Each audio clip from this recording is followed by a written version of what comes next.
Assalamualaikum warahmatullahi taala wabarakatuh. Saudara-saudara sekalian sebangsa dan setanah air, alhamdulillah wa syukurillah, pada malam ini kita lagi kongko-kongko dengan teman-teman dan kiai. Perkenalkan, ini saya sendiri Haris, dan beliau adalah Kiai Makmur dari Cilongok yang cukup progresif dalam pemikiran. Saya senang sekali untuk menanyakan banyak hal terhadap beliau. Assalamualaikum Kiai. Waalaikumsalam. Terima kasih atas serawannya Kiai. Ya, sebelum nanya beberapa hal Kiai, saya ingat di dalam tradisi Nahdlatul Ulama itu ada makalah Al-Muhafadzatu ala Qadimis Shalih wal Ahdu bil Jadidil Aslah. Ini usul fikih ya, melestarikan nilai-nilai lama yang baik, mengambil baru yang lebih baik, dan mungkin perlu ditambah sedikit, dan membuang yang lama yang tidak baik. Ini gimana ya Kiai ya? Ya otomatis itu kan. Membuang yang lama. Jadi dua diksi itu sebenarnya sudah mewakili yang lama yang tidak baik dibuang adalah ya. Jadi tidak perlu ada tambahan kata diksi itu ya. Iya benar. Nah ini ketika zaman Kiai Abdurrahman Wahid 2 periode, kemudian Kiai Gus Dur 3 periode ya Kiai ya. Karena Pak Harto waktu itu kan campur tangan pada NU dalam kondisi akan memanfaatkan NU ya. Dalam Orde Baru kemudian Pak Harto mengajukan Abu Hasan ya di Tasikmalaya, tapi ya Gus Dur menang ya. Sebagai euforia kemudian warga NU semakin semangat di dalam melakukan rekonstruksi pemahaman pemikiran yang luar biasa, bahkan dalam hal-hal tertentu didekonstruksi, dirubah secara total. Tetapi ada tradisi-tradisi luhur yang memang perlu dilestarikan, kayak tadi Al-Muhafadzatu ala Qadimis Shalih ya, yang kesantunan gitu, penghargaan terhadap guru gitu, yang sekarang ini lagi dimasalahkan sama Trans 7 ini. Nah kebetulan yang diglorifikasi sama Trans 7 Kiai ini kebetulan dilalah ini ada pesantren yang cukup ya itu biasa sih sebetulnya. Tetapi pesantren seperti ini saya kira yang terlalu ekstrem gitu, maksudnya di dalam mengejawantahkan kesantunan, ngesot dan sebagainya. Itu kan tidak banyak ya. Kebanyakan sekarang pesantren sudah egaliter ya. Antara kiai dan santri sudah sangat penyatuannya dalam bentuk yang berbeda, tapi tetap santun gitu. Nah ini diglorifikasi sama Trans 7 Kiai. Sampai-sampai kita sebagai warga NU juga ya agak risih ya, karena ini fragile banget gitu. Terus kalau dalam bicara amplop itu kan disaroh ya, biasa itu satu tradisi yang tidak dikenal di luar NU. Itu karena penghargaan terhadap keilmuan Kiai ya. Jadi sebetulnya dalam hal-hal tertentu kita juga merasa permakluman besar itu. Apalagi kiai-kiai yang kebetulan memberikan ilmu dan waktunya habis-habisan, beliau kan perlu dikasih penghargaan lewat bisyarah seperti itu. Tapi ini kan mungkin ada sesuatu yang mungkin ada kritik tetapi terlalu ekstrim, kritik dari Trans 7. Sedangkan Trans 7 tidak seimbang Kiai. Karena dulu itu waktu zaman Gus Dur dicela sama Habib Rizik, ketika Banser digebukin dan sebagainya dan seterusnya, Trans 7 tidak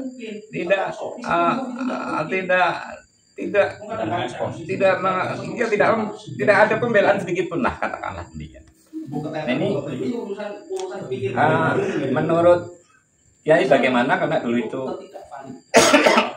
NU dalam zaman Gus Dur terutama itu sangat klimaks sekali, seolah-olah gelombang pemikiran anak-anak muda terutama ini seperti gelombang tsunami. Nah sekarang waktu zaman Gus Yahya ini kayaknya anti klimaks. Ini reaksioner sekali nih.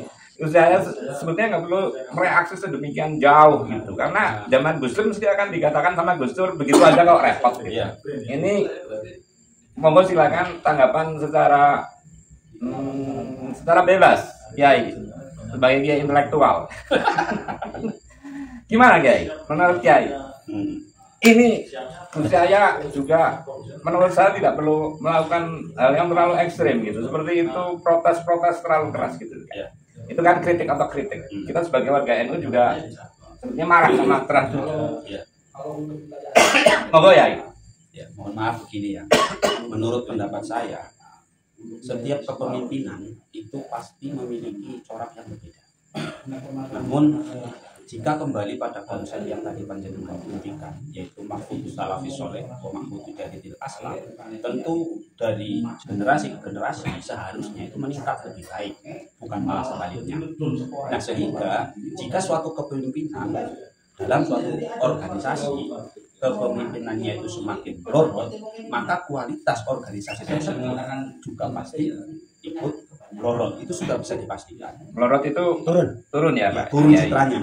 Nah, sehingga kalau organisasi sudah turun citranya, maka mau tidak mau itu akan banyak yang menghujat, banyak yang berkomen tentang ketidakbaikannya, banyak yang akan mengoreksi. Akan seperti itu kejadiannya.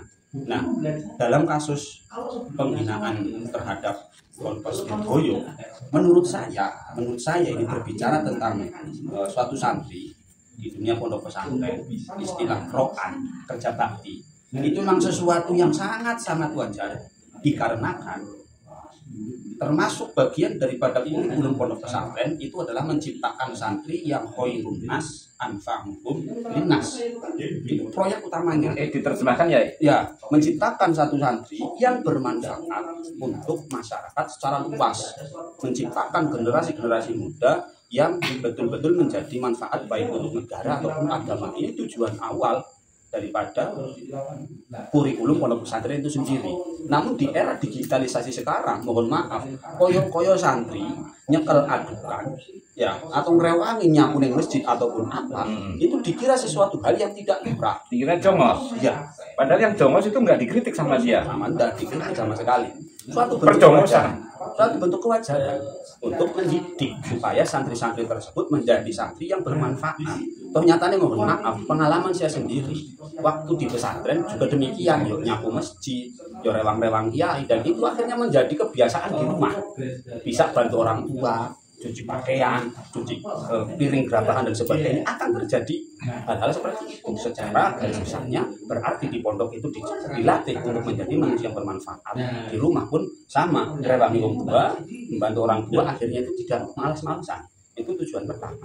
Nah, kemudian yang paling disoroti kemarin, kiainya pakai mobil Alphard. Dia ini pakai mobil mewah, sementara santrinya seakan-akan dieksploitasi untuk kerja bakti. Zaman sekarang, pangapunten, masyarakat sekarang sebetulnya yuk memiliki salah besar atau memiliki kontribusi terhadap suatu kesalahan kiai. Satu contoh begini, antara kiai yang kaya memiliki kontribusi terhadap perusakan kiai. Iya. Masyarakat sekarang terbukti apa? Masyarakat sekarang lebih mengikuti kiai yang terlihat kaya daripada kiai yang alim. Itu kesalahannya, sehingga mohon maaf, banyak kiai-kiai yang seakan zaman sekarang ini glamor, memamerkan mobil mewah, memamerkan mobil sport, memamerkan tamasya kemana-mana, seperti itu. Glorifikasinya ke situ. Itu sumbangsi umat ya? Termasuk sumbangsi umat, kesalahannya karena apa? Melihat kiai bukan lagi pada tonggak kealimannya, tapi pada kekayaannya. Sehingga masanya semakin besar, kiainya semakin kaya ya? Iya. Seperti itu adanya. Real ya? Itu real. Buktikan saja lo nggak percaya sekarang. Antara dua kiai, misal ini, yang satu sangat alim, yang satu gak pakai alim tapi sugi. Ini kritik ya. Saya warga NU, saya juga ada tradisi pesantren, apalagi dekat dengan kiai muda yang canggih ini. Jadi lagi mengkritik diri sendiri, nggak apa-apa.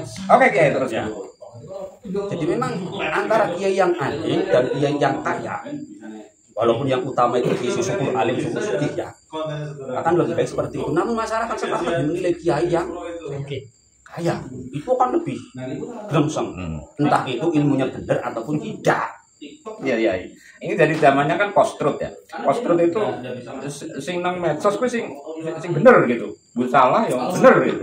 Ini ya. Jadi sehingga yang terjadi zaman sekarang ini menurut penilaian saya dan pasti itu fakta. Zaman sekarang rata-rata kiai akhirnya berlomba-lomba memamerkan kekayaan tanpa mengetahui esensi ilmu itu sendiri. Nah, lebih parahnya lagi zaman sekarang yang lebih digandrungi itu kiai sing lucu.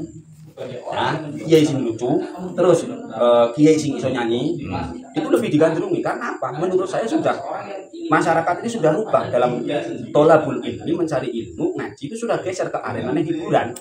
betul ya. Ke arena hiburan. Sehingga saat ditanya saat pulang, kowe lek ngaji di hopo, pasti jawabannya ya ini lucu. Tapi ada juga kiai.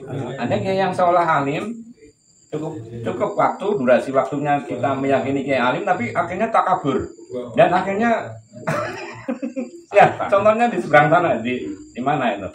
Di perbatasan Jateng Jatim itu. Sangat banyak zaman sekarang. Takabur. Wali ya. Wah, ilmunya dulu. Dulu pernah nginter saking Pak Kiai Hasan Kasegran almarhum. Beliau ngendikan gini, ngomong ke saya. Zaman saiki luruh kiai sing alim tur bener. Angele koyo golek jaran sing sesone. Atau mencari dom di tengah-tengah jami ya, mencari jarum di tengah-tengah. Iya. Seperti itu aja. Jadi masyarakat kita termasuk yang berkontribusi merusak pola pikir kiai. Sehingga di zaman sekarang banyak kiai-kiai yang bersifat pasang tarif, banyak seperti itu. Pasang tarif. Iya. Terima kasih Kiai atas penjelasan keterangannya, sehingga tadi banyaknya peristiwa katakanlah yang dianggap sebagai apa yang disebutnya sebagai kiai yang keliru atau kiai yang salah tadi seperti disebut oleh Kiai Makmur, itu mau tidak mau adalah sumbangsih masyarakat atau umat itu sendiri ya, yang lebih mempercayai pada kiai-kiai yang mau flexing kekayaan gitu ya. Terbuktilah zaman sekarang saja misal. Saya kira juga tidak salah. Misal kiai yang alim pakai sarung, terus pakai pecian, nganggo motor terima Vespa. Dengan yang pakai juga ilmu gak pakai, terus pakai alpat, sowan nang kene jenengan. Pasti jenengan akan terdorong untuk cium tangan yang pakai alpat plus jubahan walaupun ilmunya tidak kena. Iya. Masyarakat seperti itu zaman sekarang. Lah maka kiai ya, kiai kan juga manusia toh. Ya. Kiai tidak maksum. Jadi sehingga yang mereka berpikir merasakan dilecehkan masyarakat, merasa direndahkan oleh umat. Mau ndak mau mereka yo ingin glorifikasi seperti itu. Sehingga mau ndak mau yo sing tadinya alim akhirnya lucu. Ya. Akhirnya stand up komedi, akhirnya suara bencong, akhirnya karaoke nang pengajian. Tapi puncak daripada penyimpangan atau kesalahan atau kekeliruan dari beberapa kiai yang tidak membela ketika NU dicaci, dihina, ketika sejarah diputarbalikkan, ketika pahlawan dibaalamikan, ketika banyak kuburan-kuburan palsu mereka diam. Ini kesalahan kiai terbesar saya kira ini. Ada peran di situ sebetulnya. Kalau tugas daripada para kiai atau ulama yang tidak dibahas TV loh ini Mas, yang tidak dibahas TV. Memang sih secara umum kawasan ini memang secara kacamata saya yang gini. Kasus-kasus tersebut sebetulnya kenapa kiai-kiai kita itu sangat jarang untuk masuk di wilayah-wilayah konflik. Simpelnya seperti ini, jarang masuk pada wilayah konflik. Dengan satu kaidah secara bijak, aku terima tengah. Nek terima nang tengah itu harus disindir nang Quran. Wis disindir sing nang tengah-tengah atau terima nang tengah sudah disindir nang Quran sing mudzab dabina baina la ilaha ulai wa la ilaha illai. Saling kolaborasi sana sini berkaki dua. Mudzab dabina baina dalik itu berkaki dua, tidak sana tidak sini kan tengah maksudnya. Berstandar ganda. Iya. Bukan dalam artian wasofiyah, bukan. Di tengah-tengah dalam artian dalam konteks standarnya ganda. Nah, ayat itu berbicara atau sudah menyindir orang-orang yang munafik. Golongan. Jadi kalau wasatiyah dengan yang mudzabdzabina baina dzalik itu berbeda. Mudzabdzabina Mudzabdzabina baina dzalik dalam konteks itu. Kalau yang wasatiyah ujung akhirnya itu kan di awal juz 2 itu. Wakadzalika ja'alnakum ummatan wasatan litakunu syuhada'a 'alan nas. Proyeknya itu wasatiyah adalah syuhada'a 'alan nas, menjadi saksi untuk umat, menjadi contoh untuk umat, menjadi penerang untuk umat. Betul ya. Tapi nek standar 2 mudzabdzabina baina dzalik itu pasti ada kepentingan yang terselubung. Betul ya. Nah, untuk closing statement ini, prihatin sekali terhadap kondisi real Nahdlatul Ulama pada saat ini yang banyak terjadi problem-problem yang tidak diselesaikan, tidak selesai, tidak dibahas, tidak dibahsun masailkan. Padahal problem itu cukup sangat penting, sedangkan yang tidak penting dia bahas, yang tidak penting dia angkat di medsos gitu, katakanlah di TV organisasi, katakanlah di online. Kita bicara NU dulu ya. Ini kritik atau kritik penting ini, pimpinan NU ini harus lebih, ya itu tadi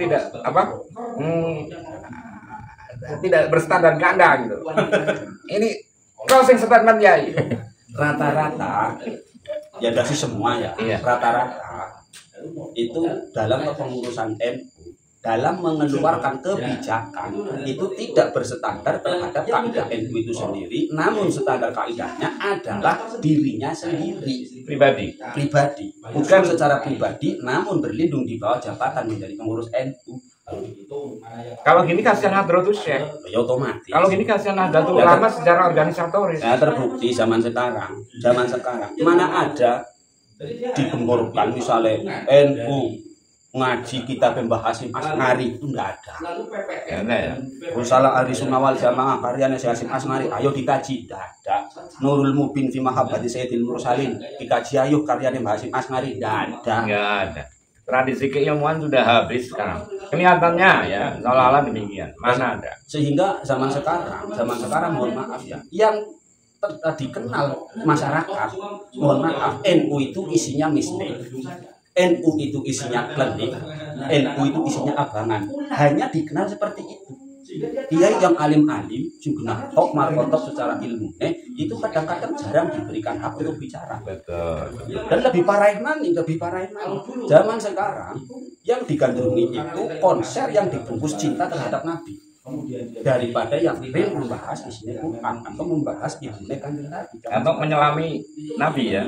Sudah kenal Nabi, menyelam akhlaknya, keteladanannya. Salah konsep menurut saya. Jadi memang dalil innallaha wa malaikatahu yusholluna 'alan nabi, atau misalnya dengan hadis aksiru alaihi sholatan, misalnya perbanyak kalian bersolawat padaku. Sing didhawuhi ku sahabat. Sahabat rata-rata wis salat, sahabat rata-rata wis ngaji, ibadah syariat kenteng. Baru yusholluna 'alan nabi. Lho saiki intinya di framing. Cukup kalian bersolawat pada Rasulullah maka akan dapat syafaat. Emang Kanjeng Nabi diturunkan untuk disebut-sebut orang diteladani ilmunya, ditiru akhlak. Kok kembali pemikirannya. Jadi kayak terima kasih sekali.